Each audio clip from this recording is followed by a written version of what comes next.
Bonjour, c'est Cryptolyse. Aujourd'hui, on va parler de SRM, la crypto-monnaie de Serum.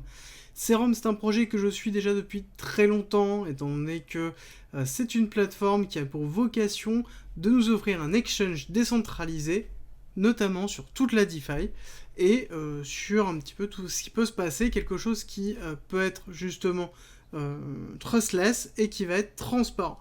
Donc c'est quelque chose qui m'intéresse énormément depuis assez longtemps. À partir du moment où vous faites du trading et que vous n'êtes pas forcément fan de passer par des gros exchanges du style Binance, Crypto.com, Kraken et autres, Serum est vraiment une des solutions en tout cas sur lesquelles on peut avoir quelque chose d'excessivement intéressant, et le projet en lui-même est vraiment solide. Solide par plusieurs choses. La première, c'est que en lui-même, c'est quelque chose qui va utiliser la blockchain pour trader des cryptos. Et je trouve le concept en lui-même juste génial. C'est-à-dire que c'est tout simplement le cordonnier qui décide d'avoir des belles chaussures pour pouvoir mettre en exergue le travail qu'il fait. C'est exactement ça. On prend une blockchain, on travaille la décentralisation. Qu'est-ce qu'on en fait ? On fait justement quelque chose qui permet de trader les crypto-monnaies, donc l'essence même, le gasoil des blockchains. Donc je trouve vraiment le concept au top. En plus, on rajoute le fait que c'est construit sur Solana, avec des temps de réaction juste excessivement faibles, des coûts de transaction ridiculement élevés, et bien sûr 65 000 transactions par seconde, donc quelque chose qui est juste phénoménal. Autre chose à prendre en compte, on a quand même en termes d'advisor du lourd, vraiment du lourd. On a Sam, le CEO de FTX, très très connu. On a Robert, donc le founder de Compound. Enfin voilà, on a vraiment des personnes qui sont très solides, que ce soit dans l'univers de la crypto-monnaie, de la blockchain, mais aussi de la DeFi et de tout ce qui va autour. Au niveau de leur roadmap, on voit qu'ils sont passés dans la phase 3, il y a quand même le margin trading qui va arriver avec les contracts, donc quelque chose qui va être excessivement intéressant. Ensuite, on a le yielding, le borrowing et le lending qui vont être mis en place. Donc c'est quelque chose qui va permettre d'avoir quand même beaucoup d'éléments en plus, et qui vont donner à Serum, je pense, l'écosystème et la possibilité d'accroître suffisamment grâce à la totalité de ses fonctionnalités. Le principe d'un exchange, c'est d'avoir justement un maximum de fonctionnalités pour attirer un maximum de personnes. Et étant donné qu'on est sur quelque chose qui est décentralisé, en plus, plus on aura de monde qui l'utilisera, plus ce sera intéressant, et plus on aura de la décentralisation, plus on aura du trustless, et donc plus on aura de la transparence, et quelque chose qui sera excessivement performant. Moi, en tout cas, c'est quelque chose que je suis de très près, et voilà, je vous invite à le faire aussi. Rejoins-nous sur Discord. Tu y retrouveras notamment ma stratégie d'investissement qui est disponible gratuitement. Je montre comment je construis mon bag, le fonctionnement de mes optimisations, quand acheter, quand vendre, tout pour éviter justement les principaux pièges. Si tu aimes mon contenu, like, partage et abonne-toi, ça m'aide énormément. On va attaquer la partie technique aussi très intéressante. Nous avons donc un graphique de Binance avec notamment une première partie d'accumulation qui s'est effectuée ici, partie qui a été d'ailleurs assez courte, parce qu'on a eu un running qui s'est fait en 2021 avec jusqu'en avril, on a eu la chute de mai 2021, et on voit qu'on a une toute petite accumulation durant cet été, et on est reparti directement en bull run, alors quelque chose qui est parti quand même bien avant, parce qu'on a eu toute cette partie qui a été faite avant, et ensuite on a eu la fin du bull run qui s'est effectuée sur septembre jusqu'à fin septembre, et après on a eu un décrescendo. On n'a pas eu la deuxième phase jusqu'à novembre qui s'est faite. À côté, on a eu justement cette phase d'accumulation et de préparation à la chute. Donc on a eu quand même une partie des personnes qui ont ici tout simplement fait une redistribution pour pouvoir chuter. Donc on a eu une première distribution qui a été ici, consolidation du prix, redistribution avec une accumulation et une distribution en haut, et on est redescendu. Donc un schéma assez classique en termes de trading. On voit qu'on a Wyckoff qui se met en place avec un BC, un AR, un ST.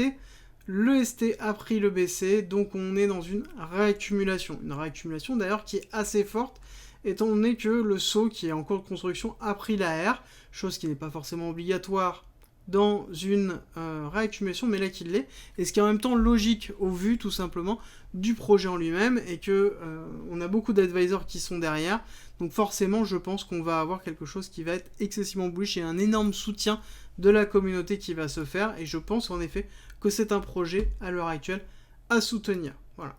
Voilà, je suis un peu partisan, là, pour une fois, on va dire vraiment les choses. Moi, c'est quelque chose qui me tient à cœur, donc il ne faut pas hésiter à soutenir ce type de projet-là, que ce soit ne serait-ce que en termes d'utilisation. Au niveau de ce que l'on peut attendre, nous avons un saut qui est en train d'être effectué. On peut se poser la question de où va nous mener ce saut. Première chose, on fait un déploiement de cette impulsion baissière sur le retracement du ST qui a été effectué pour voir un petit peu où ça nous mène. On voit que le niveau 1 a été effectué à 3,16$ et que actuellement le prochain niveau se trouve à 0,22$. Donc quelque chose qui est quand même très agressif, qui est en dessous du pôle qui a été fait lors de l'accumulation avant la première montée, avant début 2021. Donc là, certes, on a laissé beaucoup de liquidités dans cette zone-là, on a beaucoup d'order block, on a un gros order block notamment qui se trouve ici, juste en dessous de cette liquidité-là, qui est en attente, mais néanmoins, ça reste quand même très très agressif comme élément. Par contre, quand on regarde l'impulsion baissière de ce ST avec le retracement qui a eu lieu, donc une première impulsion de cette impulsion baissière, on voit que le 272 se trouve à 0,5 et on est quand même proche directement de la liquide. Donc il est possible d'avoir une incursion, on a quand même les deux qui sont là, on a quand même voilà, plus on va avoir une convergence d'éléments, plus on va se dire que potentiellement on peut avoir un prix qui va descendre et qui va choper ces éléments-là.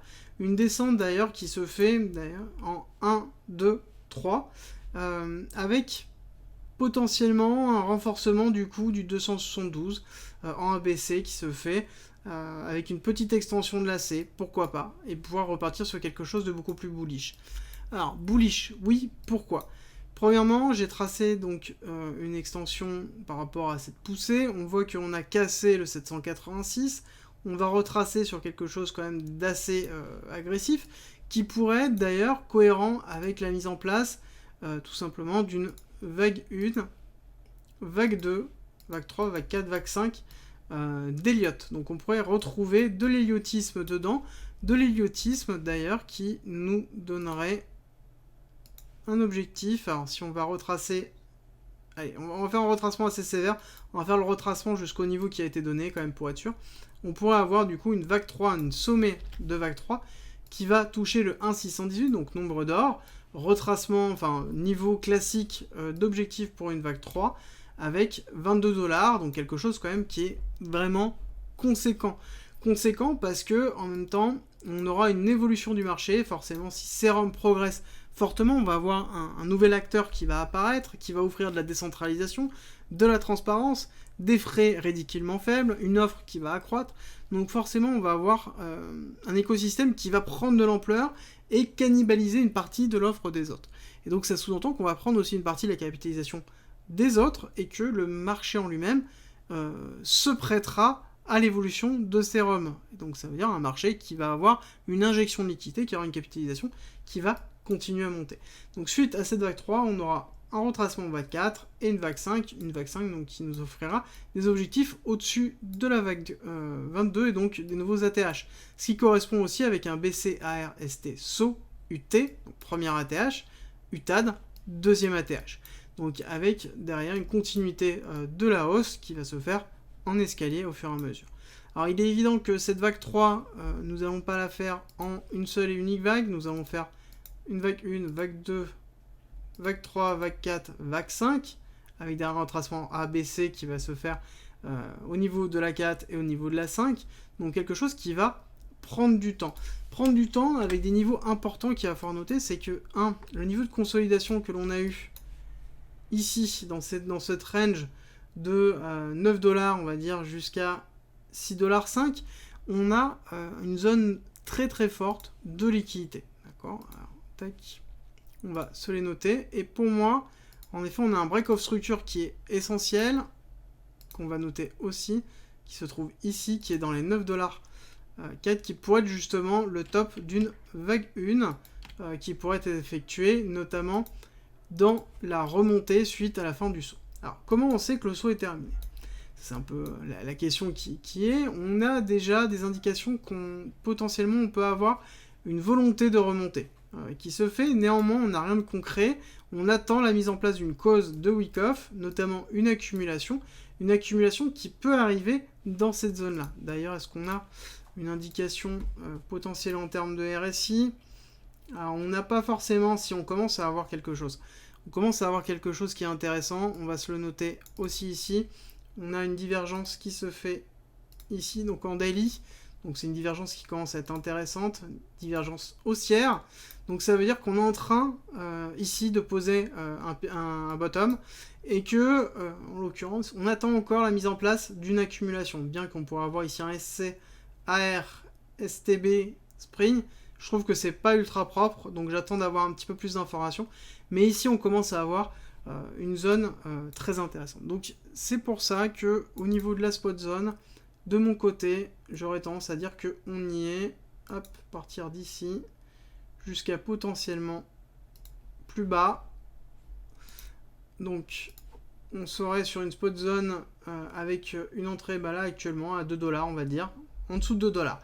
En dessous de 2 dollars, on commence à être sur une zone assez intéressante, même si je pense qu'on va chuter plus. On va aller peut-être chercher les 0,5. Néanmoins, si on va chercher les 0,5, on n'ira pas les chercher longtemps. Ça peut être juste une mèche qui va prendre la liquidité et repartir très haut. Donc à minima pour faire un ATH. Donc on aurait un objectif, si on va chercher les 0,5, allez 0,7 on va dire.